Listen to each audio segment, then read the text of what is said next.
Und über dieses Duo möchten wir sprechen mit US-Journalist Eric Kirschbaum. Guten Morgen. Guten Morgen. Wenn wir erstmal auf den neuen Vizekandidaten schauen, dann ist das ein ziemlich unbekannter Mann, muss man sagen, zumindest für uns hier im Ausland. Was muss man über ihn wissen? Ja, der gehört zu der linken Flügel der Demokraten. Der kommt aus Minnesota, ein sowieso linker demokratischer Bundesstaat. Der ist Jäger, der kann gut schießen. Er war der beste Schütze im Kongress, hat Nancy Pelosi gesagt. Er hat auch viel für Klima gemacht. Und er ist wirklich links. Der hat die letzten 2 Jahre ein sehr linke Programm als Governor in Minnesota geführt. Und das ist gefundene Fressen für die Republikaner und Donald Trump. Die werden pausenlos kritisieren. Das sind 2 Linken, die jetzt Amerika übernehmen wollen. Und davor haben viele republikanische Wähler, viele Amerikaner haben Angst vor der linken Flügel der Demokraten. Viele Republikaner, aber ich sag mal auch so der gemäßigte Flügel der Amerikaner. Wie ist das einzuschätzen? Inwieweit verfängt tatsächlich jetzt die Rhetorik der Republikaner, dass wir es da mit Linksradikalen auf der demokratischen Seite zu tun haben? Ja, das ist eine gute Frage, aber viele Amerikaner passen nicht so sehr auf die Nachrichten wie hier in Deutschland. Es gibt nicht so eine gute Berichterstattung, es ist viel oberflächlicher. Und deswegen viele Leute glauben dann, was die hören von Donald Trump und J.D. Vance. Und deswegen, ja, es ist eine risikobehaftete Entscheidung. Kamala Harris, ihre wichtigste politische Entscheidung.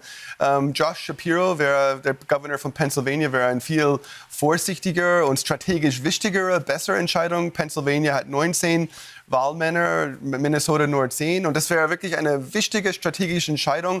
Menschlich gesehen kann man verstehen, Kamala Harris, warum sie diese freundliche, nette Football-Coach genommen hat, ein ehemaliger Lehrer.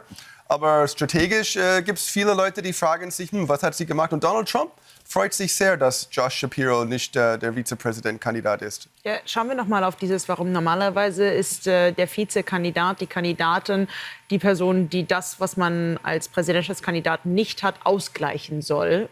Warum also nicht Josh Shapiro? Das ist die Frage, die ich gerne Kamala Harris fragen würde. Angeblich war die Chemie mit Walz viel besser.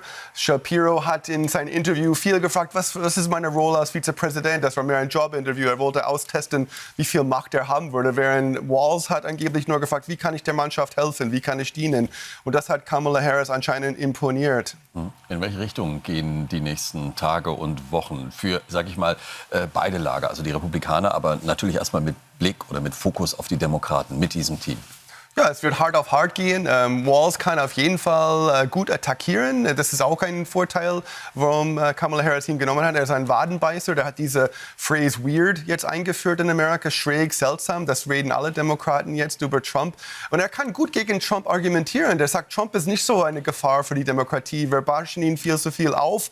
Das hat auch viele Leute gefallen, dass er nimmt Trump nicht ganz so ernst, aber er attackiert Trump in einer klare Sprache, Klartext, dass viele Leute in den Midwest gut gefallen sollte. Wenn wir bei Vizekandidaten bleiben, haben wir bei den Republikanern gesehen, dass so eine Entscheidung schnell auch zu einem Problem werden kann. J.D. Vance, gab es da Neuigkeiten? Wird man daran festhalten? Oder jetzt, wo man weiß, wer bei den Demokraten aufgestellt ist, macht man nochmal Änderungen? Ja, sie wird da festbleiben, es sei denn, irgendwas wahnsinnig rauskommt, aber das ist unwahrscheinlich. Aber er hat 2 Dinge in seiner Vergangenheit, die jetzt doch mehr beleuchtet wird. 1995 ist er wegen Betrunkenheit am Steuer festgenommen worden. Und seitdem trinkt er gar nicht mehr.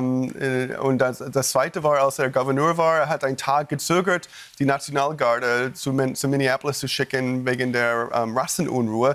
Und das wird auch pausenlos kritisiert von den Republikanern. So er hat 2 Leichen im Keller, die vielleicht mehr beleuchtet werden in den nächsten Tagen. Das kann man schon erwarten. Also beide Teams stehen jetzt. Wir sind sehr gespannt, wie es da weitergeht und werden das natürlich weiter mit Eric Kirschbaum auch verfolgen. Dankeschön. Gerne. Dankeschön.